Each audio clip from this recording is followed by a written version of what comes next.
Ron Brown with Tech for Senior. 5 things you must do before Google enables two-factor authentication. Let's have a look. Two-factor authentication was developed by Google in 2010.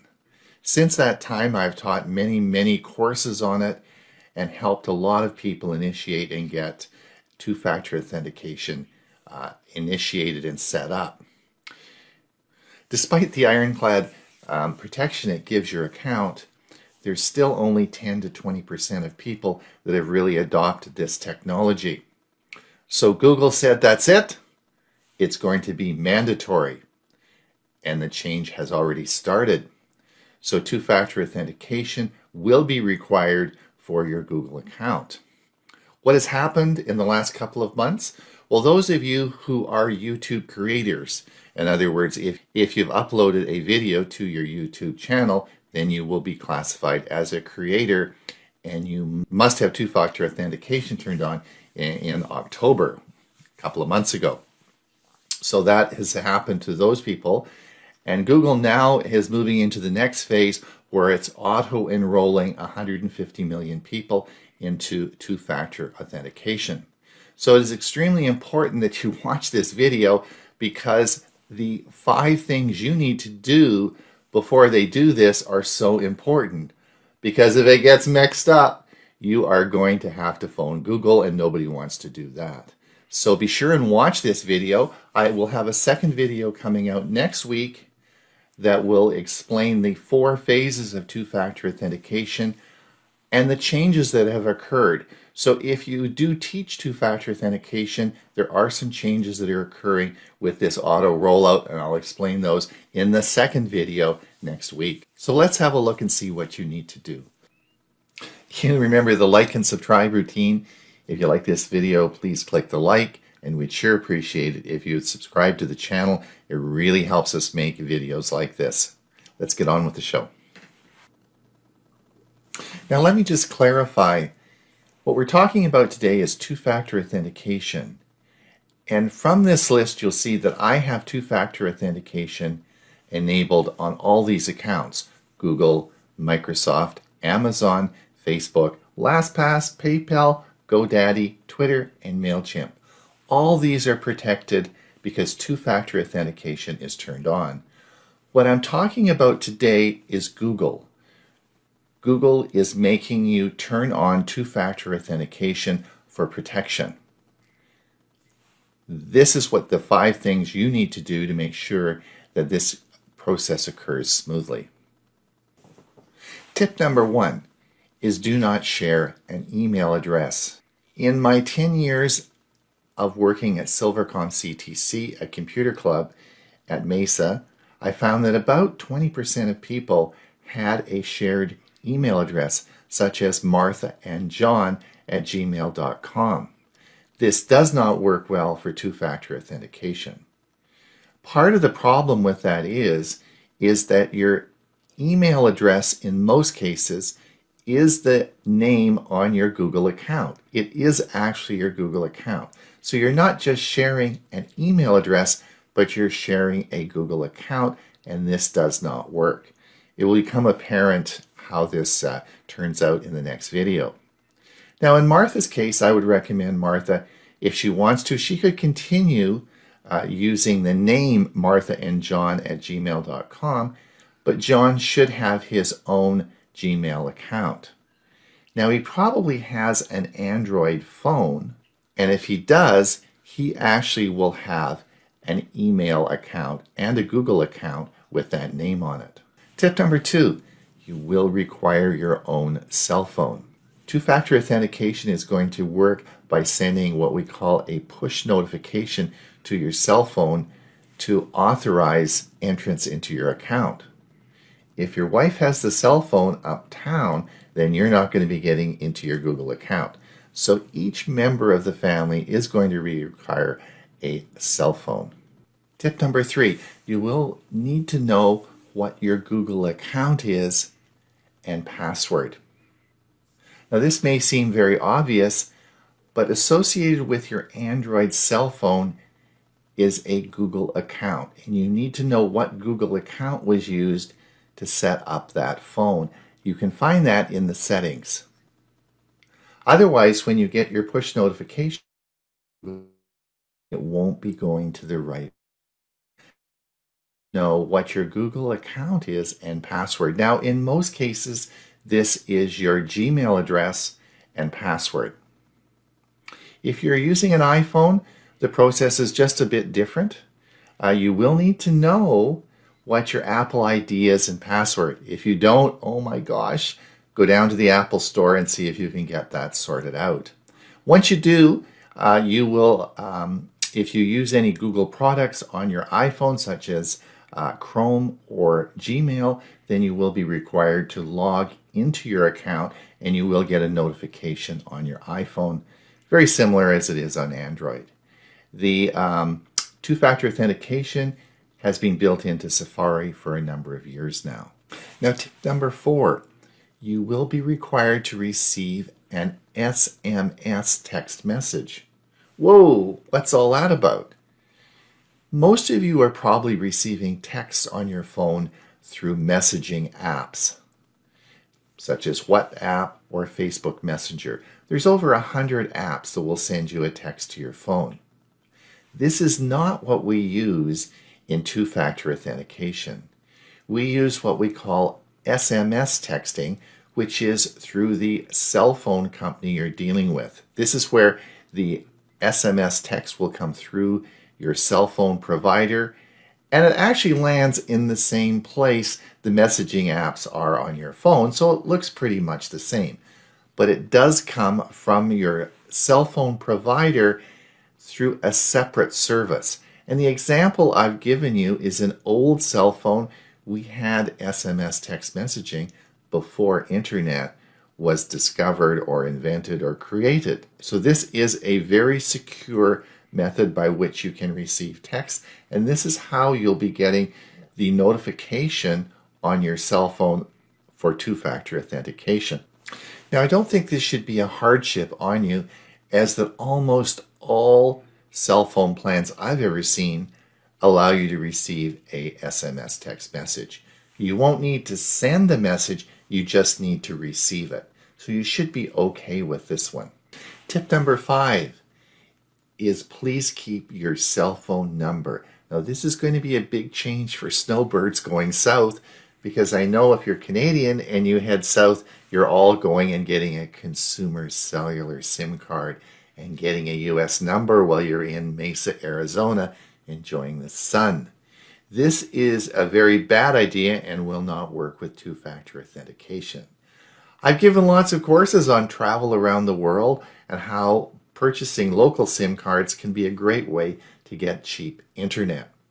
Well, unfortunately, this just isn't going to work anymore because your two-factor authentication is tied to your phone number. So you must keep that phone number. Do not swap out another SIM card while you're traveling. You won't be able to get into your Google account. Well, this week, if you notice something new, like when you go to log into your Google account, your phone buzzes, and there's a notification there saying, "Is this really you?" You'll know then that Google has turned on two-factor authentication for your account. You should be fine if you follow these steps. I'll have a complete video on this for our next week's show, and I'll link it in the link below here as well. I think most of you will find this an easy transition. I'm happy Google is doing this. I think this is going to offer extra security and protection for you. So until we see you again next week, it's Ron Brown with Tech for Senior. Bye now. Good morning, friends. I'm Dewey, and my Tech Talk topic for today is Streaming TV Update Part 2, November 2021. Last week, I ended my Tech Talk on streaming TV by saying, well, I've got a lot more to tell you, but I've run out of time. Maybe I'll just save it for next week. Well, that's today, so here goes. A recent article at cordcutters.com noted that the popular streaming service Pluto TV had just added 10 new free channels to its holiday streaming lineup. And here's what's new. Well, first, of course, for those who aren't familiar with Pluto TV, it's an AVOD, advertising-based video on demand service, which means it's totally free. It's owned and operated by Viacom or Viacom CBS Streaming. Pluto TV has more than 250 channels, and as of last July, it had 54 million monthly users across 3 continents. It's had marvelous growth this year. Streaming Pluto TV is easy because you don't even need to register with an email address or input credit card information. Just fire up Pluto's website or the app, and you can start watching TV shows immediately. Now, here are those 10 new free holiday channels. Pluto TV Christmas. Watch family-friendly holiday movies and specials. Pluto TV Mistletoe. Holiday romance and dramas 24/7. Home for the holidays. Festive recipes for great holiday cooking all month long. Cena Navideño. Christmas and holiday specials in Spanish. Crackling fireplace. Natural sounds with a roaring fire. Festive fireplace. Enjoy a traditional Yule log and holiday music any time of the day. Holiday lights. Fill your screen with wonderful displays and delightful holiday music. Vivo Holiday. Current and classic videos to help you celebrate the season. Rainbow Squad. Join the power of holiday spirit and the magic of friendship. Lego Kids TV. Ninjago, Friends, SETI, and more. You have everything here on demand. Those are Pluto TV's words, and it's free. Now, on the heels of that announcement by cordcutters.com came another one from that newsletter noting that Pluto TV was adding an additional 5 channels. We just talked about Pluto, but these channels include Iron Chef, 48 Hours, Teen Mom, there's another one, Pluto VS, and a collection of TV's best physical competition shows. Even at $0 per month, Pluto TV is a bargain, and it has less commercial breaks than most AVODs. Not to be outdone, cordcuttersnews.com also reported that the Roku channel added 15 new channels to its free TV lineup, which already includes over 150 channels and a live channel guide pictured to the right. I'll spare you listing the 15 channels, but for your information, the Roku channel is readily available on all streaming devices, including Apple TV and Amazon's Fire TV. Andrew Heinzman, writing at ReviewGeek.com, suggests that if you use Chromecast, don't update your smartphone to the new Android 12 operating system. The reason? It's because of a legal dispute that caused Google to disable one of Chromecast's key features in Android 12, the ability to adjust the volume and playback of your streaming stick or smart TV from your phone. Being able to control volume and playback using your phone's volume rockers and touchscreen has been a hallmark of Comcast's protocol going way back. Of course, the latest Chromecast streamers arrive with its new remote control. Heinzman speculates the problem may be due to a recent preliminary ruling in speaker maker Sonos's lawsuit against Google. Sonos claims that Google infringed on several of its smart speaker patents. Both features should return in the upcoming Android 12L update. Until then, if you're a Chromecast user on Android 12, you'll have no choice but to control streaming TV's volume from the TV's remote or from the Google Home app. I've often claimed that a streaming device like Apple TV, Roku, Amazon Fire TV, and so forth makes a smart TV even smarter. But now I'm considering altering my outlook on that claim, and here's why. Jared Newman, writing at TechHive.com last Friday, appears to challenge this with an article titled Smart TVs versus a streaming player. Which is best for cord cutting? Newman says that you might get better performance from a streaming player, but your smart TV software might offer more features. He offers these suggestions to help you decide. First, try your smart TV software to see how it works. Check if it has or can load the streaming TV channels you plan to use, that it doesn't feel really slow to operate, and that you're content with the TV's remote control and menu system. If so, you can probably get by without parting with some bucks for a streaming device. However, you should know some downsides of smart TVs. They tend to have a poor record for long-term software updates, can be privacy invasive, and might use slower processors that drag down responsiveness and load times. You can avoid these problems by buying what I'm now calling a smarter smart TV. That's one with Roku, Fire TV, or Android TV software built right in. You'll get the same apps and features as their streaming player counterparts. And the more you spend on a smarter smart TV, the more likely its processor will be sufficiently zippy. Shown as a Roku TV made by TCL. And of course, I can tell you that this will warm Ron Brown's heart because that's his TV of choice, as I understand it. Another area where such smarter smart TVs excel is in providing a simpler HDR or HDR plus setup automatically. You needn't worry about HDMI cables or inputs to achieve the best quality. Many Samsung and LG TVs come with detailed channel guides, as you see to the right here. That's one from LG. These channel guides are for over-the-air antennas, and some smarter TVs running Roku, Fire TV, and Android TV software as well. Also, you're able to use a single remote designed specifically for your TV. So those are some reasons why it might be well to use the type of TV Ron uses.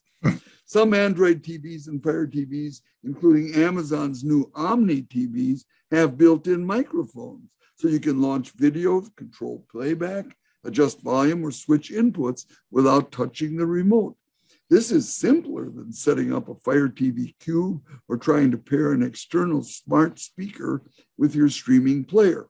If you're using a Roku TV with the company's soundbars or wireless speakers, you'll get hassle-free setup and the ability to control settings through your TV's remote.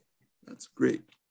Since Apple doesn't make smart TVs, a separate Apple TV device is the only way to get the most powerful streaming device on the market today, a wonderful streaming player that's refreshingly ad-free.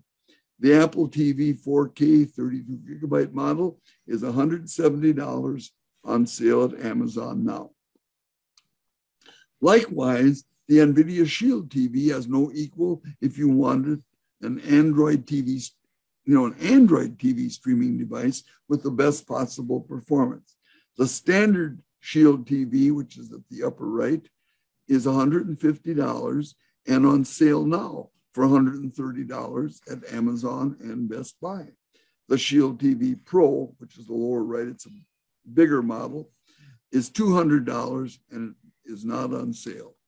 The NVIDIA Shield TV is powered by a Tegra X1 Plus processor and runs Android TV software beautifully.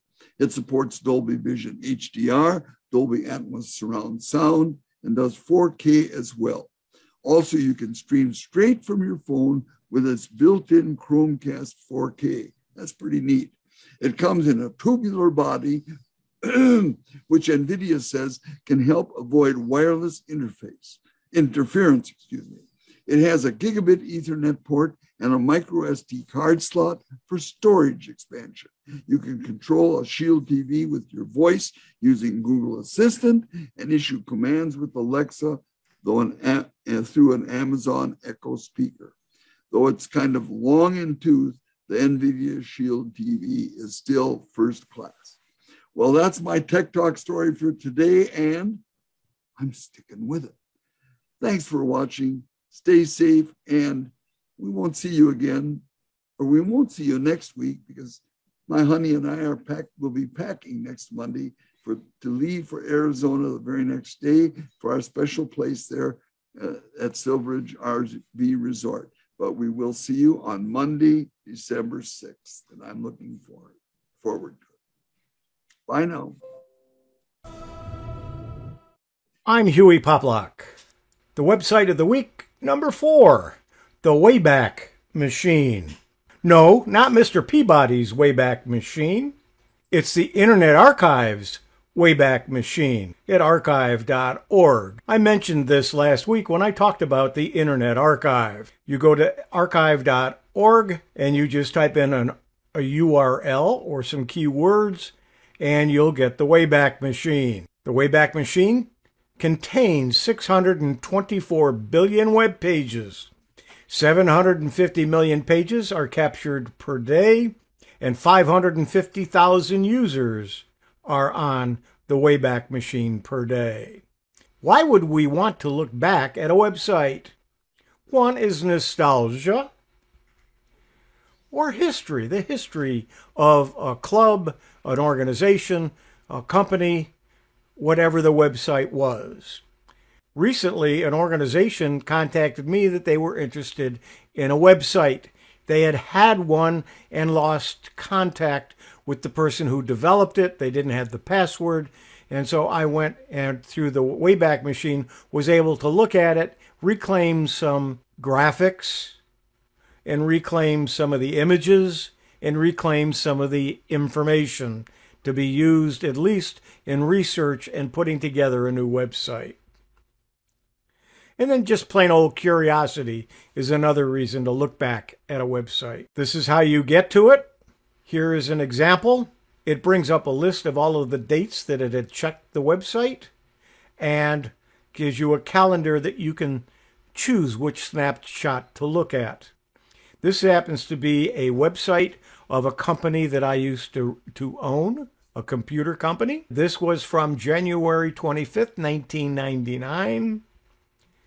It shows the number of visitors since 1996 of January. However, that number doesn't show because that was coming from a different website. Here are some of the things we had on our website, including classes on the internet. TSD Systems is conducting seminars about the internet for those who want to learn more about what the net is and how it functions. Entrepreneurs and business professionals will discover the lucrative benefits of using the internet, advertising, and doing business in cyberspace by attending this 3-hour seminar. You will see ways in which you can operate much more efficiently. Times certainly have changed. Let's go to my website, huey.net. It's been saved 229 times since the year 2000. It actually went online in 1995. Here's what it looked like in 2000. And this was December 4th, 2000. And you could choose topics. And those topics were, so this started out as my bookmark list and making it public. Then let's look at another date. Let's look at July 11th, 2011. And I had changed the website. And on the WinSig page on my website, it says, I have led the Central Florida Computer Society Windows Special Interest Group for over 15 years. That was in 2011, 10 years ago, and I'm still leading that group.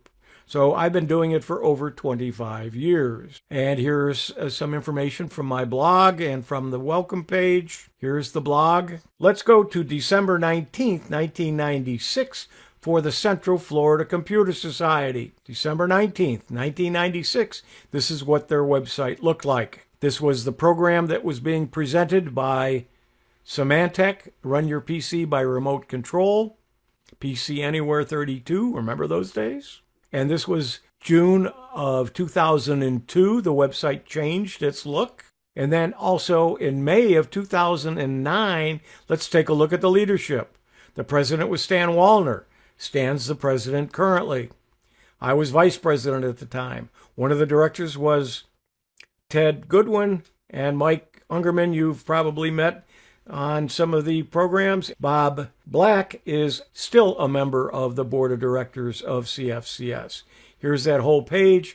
If you kind of glance at it, you'll see my picture several times, see Stan's and Mike's picture, and some of the others several times on it. This is another page from May of 2009 where Glenn Cofield from Smart Guys Computer. Smart Guys is still a major supporter of the Central Florida Computer Society.